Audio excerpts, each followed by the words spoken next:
Teman-teman sekalian yang dirahmati Allah Subhanahu wa taala. Malam ini kita bicara tentang salah satu di antara inti dari iman kepada Allah Subhanahu wa taala. Bisa dibilang hampir semua cabang iman itu intinya adalah sabar. Syarat menjadi orang yang penyabar bukan sering mendengar wawasan tentang sabar. Baru disebut orang yang penyabar bukan gara-gara dia tahu ayat dan hadis-hadis sabar. Orang yang penyabar itu adalah orang yang sering ngalamin ujian dan dia bisa lewatin ujian-ujian itu. Baru disebut penyabar. Walaupun kadang dia nggak tahu ayatnya. Walaupun dia nggak hafal hadisnya. Walaupun dia nggak tahu wawasan dan ceramah dengan materi tentang sabar, tapi bisa jadi dia lebih penyabar daripada kita yang duduk dalam majelis ilmu tentang bab sabar. Makanya kita butuh terus untuk belajar sabar, di-refresh lagi dengan kajian-kajian kayak gini. Mudah-mudahan dengan sifat sabar kita akan mendapatkan banyak kebaikan dari Allah Subhanahu wa taala. Teman-teman yang dirahmati Allah Subhanahu wa taala, di ayat kedua surat Al-Ankabut Allah menyampaikan sebuah sindiran. Allah nyindir dengan bahasa, emangnya manusia pikir Allah akan biarin aja mereka mengatakan kami telah beriman, sementara mereka tidak diuji. Ini Allah lagi menyindir orang-orang yang selama ini berputus asa setelah beriman. Berputus asa setelah berhijrah. Berputus asa dan mengeluh setelah bertaubat. Allah lagi nyindir mereka nih. Seolah-olah Allah bilang, kenapa setelah kalian beriman malah kalian masih berkeluh kesah? Kenapa kalian setelah bertaubat malah menjadi ragu kepada Allah? Kenapa kalian setelah berhijrah malah jadi labil? Bukankah harusnya setelah kalian menyatakan kami taubat, kami hijrah, kami beriman, harusnya iman kalian makin mantap? Dan bukti bahwa iman kalian mantap apa? Bahwa ketika kalian diuji, kalian sama sekali tidak goyah. Jadi Allah Subhanahu wa taala seolah-olah mengatakan bahwa ujian adalah tabiat iman. Bahwa ujian adalah tabiat iman. Bisa diuji dengan ujian yang kita tidak suka, bisa juga diuji sebaliknya dengan ujian yang kita suka. Bisa diuji dengan ujian yang sifatnya fisik, bisa diuji dengan ujian yang sifatnya harta, bisa juga diuji yang lebih berat lagi dengan ujian yang sifatnya perasaan. Yang jelas semuanya diuji. Bisa diuji dengan ujian musibah, bisa juga diuji dengan godaan-godaan dari syaitan yang melalui hawa nafsu kita. Bisa diuji dengan kemarahan, dipancing oleh orang lain untuk marah, dipancing di sosmed untuk ngebalas komen-komen mereka, dipancing untuk berdebat, dipancing untuk akhirnya kita saling menjudge, saling menjatuhkan, saling menjelekkan. Ini semuanya bentuknya ujian. Makanya Allah Subhanahu wa taala mengatakan di pembukaan surat Al-Ankabut, kalau ujian itu adalah tabiat iman. Ujian dan keimanan itu nggak bisa dipisahkan. Apa hubungan antara iman dengan sabar? Sehingga Allah Subhanahu wa taala menilai keimanan seseorang itu dengan cara mengujinya. Apa hubungan antara iman dengan sabar? Ternyata ciri yang paling jelas orang yang imannya baik adalah sabarnya. Makin baik imannya, harusnya makin kuat kesabarannya. Jadi orang yang paling beriman itu tidak dilihat dari wawasan agamanya. Itu lebih kepada orang yang berwawasan luas, yang ilmunya banyak. Tapi belum tentu orang yang wawasannya luas adalah orang yang paling baik imannya, belum tentu. Bukankah iblis itu wawasannya luas? Dia mengerti banyak hal yang bahkan kita gak ngerti. Iblis ngerti tentang dunia di langit. Iblis mengerti tentang alam yang ada di surga, alam yang ada di akhirat. Iblis tahu, bahkan udah masuk surga. Jadi ilmu iblis lebih banyak daripada kita sekarang. Tapi kenapa iblis malah tidak sebanding antara ilmunya, wawasannya dengan ketakwaan dan kesolehannya? Karena iblis tidak sabar dengan sebuah ujian. Ujian iblis apa? Eksis. Itu ujiannya iblis. Dia udah lama eksis, followersnya banyak. Setiap dia posting, orang berlomba-lomba jadi first like. Setiap dia posting, di repost rame-rame. Di YouTube viral. Channelnya tuh paling banyak subscribersnya. Iblis. Coba cari nanti di YouTube iblis. Ada nggak channel? Itu udah viral banget loh, eksis banget. Tiba-tiba datang pendatang baru. Muncul pendatang baru. Pendatang baru ini tiba-tiba melejit. Followersnya langsung nambah, kejar-kejaran akhirnya disalib. Pas lagi kayak gitu dia nggak kuat. Dengan ujian nama besar, ujian eksistensi, ujian popularitas, ujian siapa yang lebih dihargai, ujian-ujian kayak gitu. Sama kayak kita kadang-kadang ngerasa udah banyak jasa dalam sebuah organisasi, udah banyak jasa dalam sebuah komunitas, udah banyak jasa dalam sebuah lingkungan, masjid, sekolah, organisasi, teman-teman. Kita yang paling sering berkorban. Tapi ternyata yang eksis, yang masuk media, yang masuk TV justru orang lain. Itu kan ujian ya. Nah ini nih yang kadang-kadang ujian namanya zulzilu, diguncang perasaannya. Bukan diuji dengan fisik, kadang-kadang ujian sakit, capek, lelah buat kita bisa kita lalui tuh dalam sebuah organisasi nih. Kita lagi bikin kegiatan sosial, baksos di sekolah dengan OSIS-nya, dengan ROHIS-nya, di kampus dengan BEM-nya, dengan LDK-nya, kita bikin acara baksos. Kan effortnya lumayan ya. Kita begadang untuk meeting, kita survei lapangan, kita kerja malah tidur sehari cuma 1,5 jam, 2 jam. Fisik kita lelah, fisik kita capek, kadang sampai sakit. Sampai dirawat di rumah sakit gara-gara kena misalnya tipes gitu, gara-gara kita habis-habisan bekerja, itu buat kita gak masalah. Ujian fisik kita lalui. Dan besok mau ngadain lagi, kita yang paling semangat dan aktif. Gak masalah capek juga. Gak masalah juga kita lelah, gak masalah kurang tidur, gak masalah berjalan jauh, gak masalah. Satu, ujian harta. Kita yang justru nombokin. Kita yang nalangin dulu modal-modal untuk kegiatan-kegiatan tersebut. Kalau ternyata gak tercover dananya, akhirnya gak bisa dibalikin talangan kita, gak apa-apa, kita ikhlas. Kita berkorban dengan harta kita. Butuh apa? Saya bayarin. Butuh apa? Kita lewatin ujian harta. Tapi begitu ujian perasaan, kita udah capek, lelah, kurang tidur, nombokin, nalangin habis-habisan. Ternyata teman kita yang jadi ketua panitia ada kadang cuma masalah itu doang. Atau dia yang jadi PR-nya. Yang namanya PR ketika diliput oleh media kan dia yang muncul mukanya kan. Akhirnya diundang oleh misalnya hitam putih lah atau apalah. Kok dia yang muncul di sana? Atau diundang berdua, tapi sampai di sana dia yang banyak ngomong, kita diam aja. Pulang-pulang pundung. Begitu besok mau ngadain lagi, udah gak mau terlibat. Left group. Kenapa itu terjadi? Ujian zulzilu, perasaan. Itu yang dialamin oleh iblis. Iblis rela banget disuruh beribadah, sujud beribu-ribu tahun, kuat iblis. Kalau kita mungkin jidatnya hitam, kalau iblis mungkin udah kepala-kepalanya hitam, saking rajinnya sujud.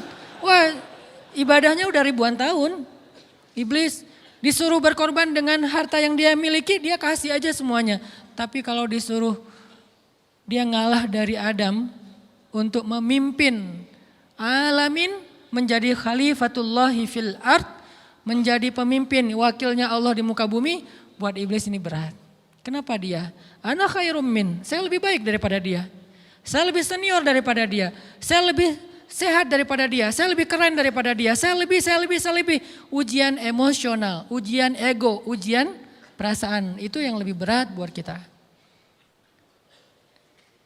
Kadang sakit dan dirugiin orang lain, teman segala macam kita masih oke lah. Selama ini asal kita ngumpul selalu gua yang bayarin, oke deh gak usah dibahas. Baru dibahas nanti pas sakit hati. Kalau belum sakit hati kan gak dibahas kan? Gak apa-apa deh kita terus yang bayarin, kita traktirin ngopi apa segala macam. Gak pernah dibahas. Kebersit sih di benak kita, cuman gak mau dibahas. Kenapa? Udahlah biarin aja, easy going. Kemudian kayak kita yang capek harus rempong sana kemari segala macam. Selalu acaranya di rumah kita, akhirnya kita yang bayarin, kita yang rempong, nyiapin segala macam, bebersih sendiri. Tapi begitu ada yang nyakitin perasaan kita sedikit aja, semua itu balik lagi. Dari dulu ya, nah keluar kan? Kenapa? Dipancing oleh ujian perasaan. Jadi ternyata yang paling berat itu adalah zulzilu, diguncang perasaannya.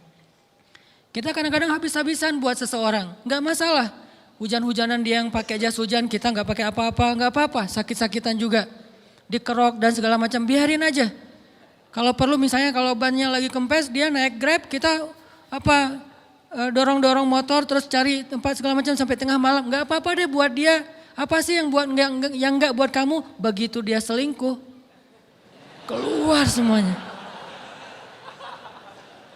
Mulai list report keuangan. Wah dulu sekian, sampai uang receh-receh juga dihitung kan ya. Kenapa bisa kayak gitu? Perasaan kan? Nah ini nih yang kita coba belajar. Mungkin malam ini kita lebih banyak membahas tentang sabar terhadap ujian perasaan. Teman-teman yang dirahmati Allah Subhanahu wa taala, kita lanjutkan tentang masalah sabar. Terutama sabar zulzilu. Ketika kita diuji dengan ujian ego, marah, perasaan, sakit hati, yang kayak gitu-gitu. Ini ujian jauh lebih berat daripada ujian fisik dan ujian harta. Termasuk rasa cinta, rasa benci, kadang itu menjadi ujian. Kenapa ujian bikin kita jadi tidak lagi logis, nggak realistis, dan kadang-kadang mengabaikan hal-hal nilai-nilai yang kita selama ini pegang sebagai satu kebenaran. Kita ngabaikan batasan-batasan syariat. Ini semuanya ujian dari Allah Subhanahu wa taala. Sehingga tidak disebut orang yang beriman kecuali ketika Allah Subhanahu wa taala melihat dia sabar dalam ujian. Kalau dia nggak sabar dalam ujian, malah di dalam pembukaan surat Al-Ankabut tadi Allah menggolongkan mereka termasuk orang-orang yang munafik. Apa arti yang orang munafik? Orang yang mengaku beriman tapi sebetulnya dia tidak beriman. Apa salah satu buktinya? Dia tidak sabar. Jadi kalau kita mau menilai diri kita mukmin atau munafik, dan ini bukan materi untuk menjudge orang lain, oh ternyata dia itu munafik, bukan. Lagi-lagi konsep kita belajar itu angle-nya untuk diri kita sendiri. Saya sangat tidak merekomendasikan kita belajar untuk mendapatkan kaca pembesar, mencari-cari kesalahan saudara kita. Tapi kita belajar untuk semakin bisa bercermin untuk menemukan aib dan kekurangan diri kita. Jadi semakin kita tahu ilmu agama, semakin kita tahu ayat dan hadis, semakin kita punya cerminan untuk menilai diri kita dan memperbaiki diri kita. Bukan nyari kaca pembesar untuk memperjelas aib-aib dan kesalahan orang lain. Kalau kita pengen menilai diri kita ini orang yang mukmin atau munafik, caranya lihat aja kita sabar nggak nih, terutama dalam masalah emosional, dalam masalah ego, dalam masalah marah, dalam masalah hawa nafsu, dalam masalah perasaan cinta, dalam masalah benci segala macam, masih bisa nggak kita adil bahkan kepada orang yang kita benci, adil kepada orang yang kita benci, adil kepada musuh sekalipun. Bahwa jangan sampai kita gara-gara gak suka kepada seseorang, kita berlaku zalim kepada dia. Jangan. Ini berarti kita harus ngelawan ego kita sendiri. Ego untuk memaafkan orang lain. Ego untuk bisa melupakan kesalahan orang lain. Ego untuk bisa berlapang dada dengan hal-hal yang gak nyaman daripada orang lain. Ini adalah ujian yang paling berat. Di situ kita bisa lihat kita nih mukmin atau munafik. Kalau nggak pernah sabar sama sekali dalam masalah ego, dalam masalah emosional, berarti jangan-jangan kita tergolong di antara orang-orang yang kata Allah wa ma hum bimu'minin. Mereka bukan orang yang beriman. Kata Allah di surat Al-Ankabut, mereka itu adalah wala ya'lamannallahul munafikin, orang-orang yang munafik. Nauzubillah min dzalik. Kalau kita merasa pernah sabar terhadap emosi kita, sekarang kita lihat sesering apa kita sabar terhadap emosi kita. Maka derajat seorang mukmin tergantung tingkat kesabarannya. Ada yang orang sabar hanya kalau disakiti dengan satu kata. Ada yang sabar dengan satu kalimat. Ada yang sabar dengan satu paragraf. Ada yang sabar dibully rame-rame juga dia sabar. Berarti lahum darajatun inda rabbihim. Orang beriman juga bertingkat-tingkat. Dan tingkatan itu tergantung tingkat kesabaran kita dalam menghadapi ujian. Salah satunya ujian emosional kita, perasaan kita. Sehingga teman-teman yang dirahmati Allah SWT, salah satu program kita untuk terus mengembangkan diri, program untuk tumbuh, program untuk memperbaiki diri kita di hadapan Allah itu adalah coba kita program dalam sehari aja, terus kita nilai berapa kali kita berhasil ngelewatin ujian emosional. Bukan cuma marah, termasuk cinta, benci, tersinggung, sakit hati kayak gitu-gitu. Berapa kali kita berhasil melewati itu dalam sehari. Gak usah seminggu, sehari aja. Di jalan, sama temen, di grup WA, di IG, di Twitter, di mana gitu. Coba kita lihat berapa kali kita bisa menahan diri kita dan bersabar. Bukan berarti tidak respon ya, bukan berarti pasif. Kita bisa merespon tapi dengan cara yang elegan. Kita bisa merespon tanpa harus memperlihatkan emosional yang meledak-ledak. Bukan berarti ketika disakiti orang, dihina dan segala macam kita diam aja. Gak selalu kayak gitu. Kadang-kadang kita perlu merespon untuk mengklarifikasi, tabayun kalau kata orang-orang yang dalam ilmu fikih. Kita harus tabayun. Tapi tabayun dengan marah itu beda. Tabayun dengan mencela itu beda. Sehingga kita mencoba menahan diri berpikir, aduh capek kalau gitu. Tapi kan ini bagian dari pembelajaran. Makin terbiasa kayak gitu, terbiasa elegan, maka otomatis jadi nggak terlalu repot lagi. Kan awal-awal bersikap pengen yang bijaksana, yang elegan, yang dewasa, itu kan kadang-kadang harus diusahain ya. Karena belum mengkarakter, harus mikir dulu gimana ya sikap yang paling dewasa, gimana ya sikap yang paling bijaksana, gimana ya sikap yang paling wise, gimana ya sikap yang paling elegan, masih mikir. Tapi setelah berkali-kali kita latihan, lama-lama itu menjadi spontanitas kita. Dan kalau udah bisa kayak gitu, insya Allah kita sudah mulai meniru nih akhlak Nabi Muhammad SAW. Ini ujian perasaan banget. Kalau tadi saya ngasih contoh diselingkuhin itu sebetulnya cuman bercanda ya. Karena diselingkuhin ini pastinya bukan ujian, tapi musibah. Pengkhianatan ya, tidak ada tempat. Gimana kita ngelawan perasaan kita kalau lagi kayak gitu? Gimana kita ngelawan perasaan kita kalau lagi diuji? Gimana cara kita bersabar? Karena iman dan sabar itu bisa dibilang satu paket. Gak disebut orang beriman kalau gak sabar. Dan insya Allah orang yang sabar itu adalah ciri-ciri orang beriman. Gak mungkin disebut orang beriman kalau gak sabar. Kita pikir memang iman itu hanya ucapan. Kalau iman itu cuma ucapan, inna sholati wa nusuki wa mahyaya wa mamati lillahi rabbil alamin, gampang.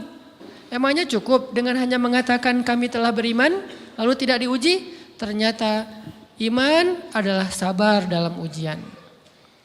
Jadi nggak mungkin orang disebut beriman sementara dia tidak sabar, sementara dia emosional, sementara dia temperamen, sementara dia orangnya meledak-ledak, sementara dia orangnya mengeluh, sementara dia orangnya berputus asa. Nggak mungkin. Karena ulama mengatakan la tayasu. La tayasu, jangan berputus asa. Fa innal ya's laisa min akhlaqil muslim atau mu'min. Karena sesungguhnya keputusasaan bukan di antara akhlak orang yang beriman. Orang yang beriman itu tidak pernah berputus asa. Serumit apapun masalah kita, kalau kita punya yakin sama Allah bahwa Allah ala kulli syai'in qadir, maka kita pasti akan punya harapan. Kalau kita yakin bahwa Allahu Akbar, sebesar apapun masalah kita, Allah lebih besar daripada masalah kita kan? Bukankah kita mendengar Allahu Akbar, Allahu Akbar. Ada gitu yang lebih besar daripada Allah? Harusnya kita tidak pernah berdoa kepada Allah sambil mengatakan ya Allah saya punya masalah besar. Itu sama aja dengan kita ngeledekin Allah. Sama aja kayak kita datang ke teman kita bilang gini, saya mau pinjam duit Enggak akan banyak kok, saya tahu kamu kalau kebanyakan kamu enggak akan sanggup. Kan enggak mungkin kita ngomong gitu kan ya. Saya lagi banyak hutang nih. Saya mau minta tolong sama kamu, insya Allah saya enggak akan minta seutuhnya. Saya tahu kamu juga kurang duitnya.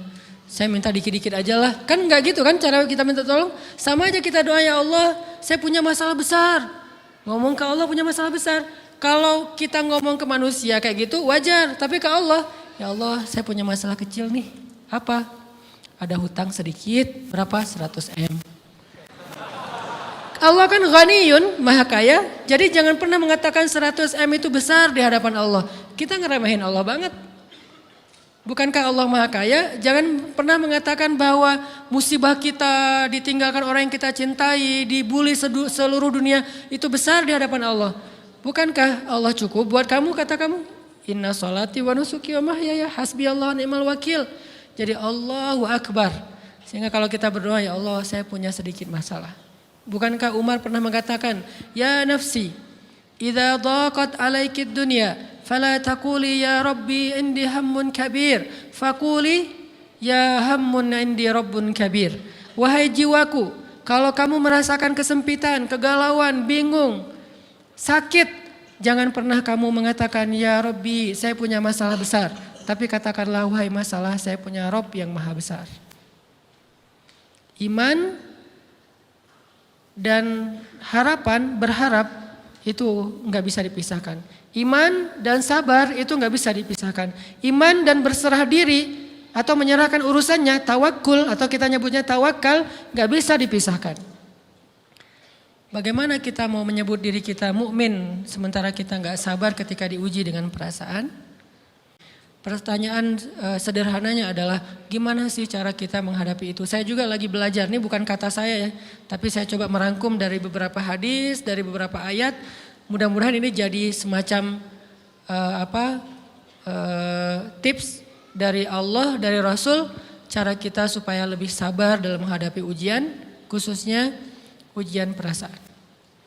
Pertama, saya mengambil dari hadis riwayat yang diriwayatkan dari Abu Hurairah, hadis Hasan. Nabi SAW mengatakan, ma yazalul bala'u bil mu'mini wal mu'minati fi nafsihi wa waladihi wa malihi hatta yalqallaha ta'ala wa ma alaihi khati'ah. Tidaklah seseorang selesai diuji, baik dia laki-laki orang yang beriman atau perempuan yang beriman, baik itu ujiannya terjadi pada dirinya atau melalui anaknya atau melalui hartanya, artinya ujian harta, ujian fisik, ujian perasaan, sampai dia bertemu dengan Allah dan dia tidak punya dosa. Apa maksud dari hadis ini? Ujian itu tidak akan berakhir kecuali kalau dosa kita sudah habis. Allah akan menguji kita terus untuk membersihkan diri kita dari dosa. Sehingga yang harus kita coba bangun awareness dalam diri kita kalau lagi diuji, Allah pengen membersihkan dosa saya nih. Sehingga kita ridho dengan ujian, bukan ikhlas ya. Kalau ikhlas ibadah, kalau ujian ridho, rela. Saya ridho ya Allah walaupun ini berat.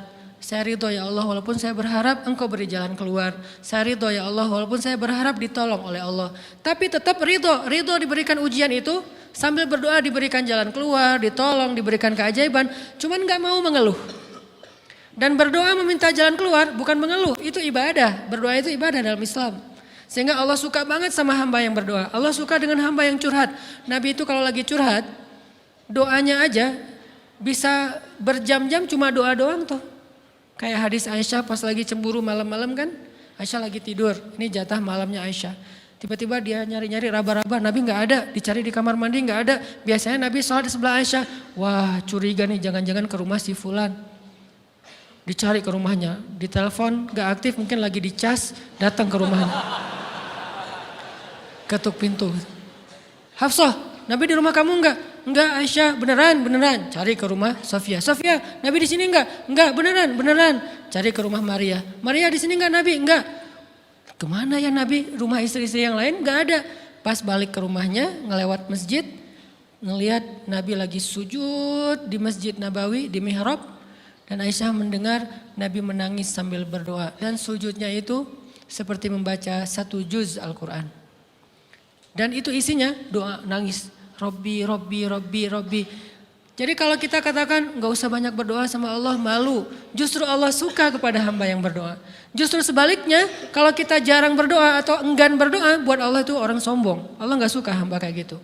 Kamu gak butuh saya, sama kayak kita lagi ada masalah, punya teman yang punya kelebihan harta, terus kita kayak bingung gitu nyari kesana kemari pinjaman, dia gak dikasih tahu. Pas dia tahu dari orang lain, dia ngomong apa? Kamu gak nganggap saya ya? Emangnya saya bukan teman kamu? Kok kamu punya masalah keuangan tapi saya gak dikasih tahu, malah saya tahunya dari orang lain? Tersinggung kan? Kalau teman kita aja tersinggung, apalagi Allah. Kamu punya masalah kok gak ngomong ke saya, wahai hambaku? Bukan berarti Allah gak tahu, Allah tahu, cuman Allah berhak, bukan ingin ya, berhak untuk dilibatkan. Allah berhak untuk dicurhatin. Allah berhak untuk dijadikan tempat kita untuk habis-habisan menangis dan melampiaskan masalah kita kepada Allah dalam bentuk curhat-curhat dan doa. Sehingga kalau kita berdoa, ya Rabbi, Allah langsung inni qarib, mendekat Allah kepada kita. Jadi teman-teman yang dirahmati Allah, kalau kita punya masalah, kita coba bangun awareness, oh Allah pengen membersihkan dosa-dosa saya nih. Terus kita berdoa, ya Allah bantu saya, ya Allah tolonglah saya, istighfar. Saya kadang-kadang ngerasa nih, kalau ada dosa, ada kesalahan, ada kekeliruan yang saya lakukan misalnya gitu, kalau saya nggak kuat istighfarnya, bentar lagi akan diuji sama Allah. Ujiannya macam-macam, alhamdulillahnya ujiannya masih ketahan. Pasti diuji sama Allah. Kalau istighfarnya gak kuat, taubatnya tuh gak kuat, langsung diuji sama Allah. Dan saya langsung sadar, oh benar berarti yang tadi ini lagi dihapus sama Allah nih. Perkencang lagi, perkuat lagi istighfar. Kenapa? Karena kalau istighfar kita kuat, berarti kan dosa kita dihapus dengan istighfar ya. Otomatis ujian kita durasinya berkurang. Makin kuat istighfar, makin berkurang. Kalau istighfarnya udah mantap, udah selesai, Allah cabut tuh ujian kita. Diganti dengan kebaikan. Jadi teman-teman kita coba sadari, oh kalau Allah menguji saya, emang saya banyak dosa. Sebelum kita mencari kambing hitam, nyalah-nyalahin orang lain, sebelum kita marah kepada orang lain, kadang wajar kita marah kepada orang lain gara-gara ucapannya, komennya, teks dari dia, wajar. Tapi sebelum itu marah dulu kepada diri kita atas dosa dan kesalahan kita yang baru saja kita lakukan. Atau yang dulu kita lakuin dan belum benar-benar kita tinggalkan. Kalau kita ngerasa banyak dosa di masa lalu sebelum kita taubat, hijrah, berarti mungkin itulah alasan kenapa sekarang kita diuji setelah hijrah. Kenapa agak-agak harus jungkir balik setelah kita hijrah. Kenapa harus sedikit berdarah-darah setelah kita hijrah. Anggap aja itu untuk mengkifarat, membersihkan dosa-dosa kita yang telah lalu. Supaya apa? Supaya kalau kita pulang kepada Allah, kita pulang dalam keadaan bersih. Dan itu pasti akan menjadi orang yang paling beruntung. Daripada nanti diberesin di akhirat, mending diberesin di dunia kan. Soalnya kalau diberesin di akhirat itu lebih berat. Akhirat itu perlakuannya beda dengan di dunia. Di dunia kalau kita salah akan dibalas oleh Allah. Kalau kita belum taubat, dibalas oleh Allah sama. Tapi di akhirat ukurannya beda. Sehingga heran ya, kalau ada orang yang merasa beruntung lolos dari hukuman dunia, dia pikir dia udah lolos dari hukuman Allah. Mending dia beresin deh di dunia daripada nanti di akhir berlarut-larut. Itu bahaya banget.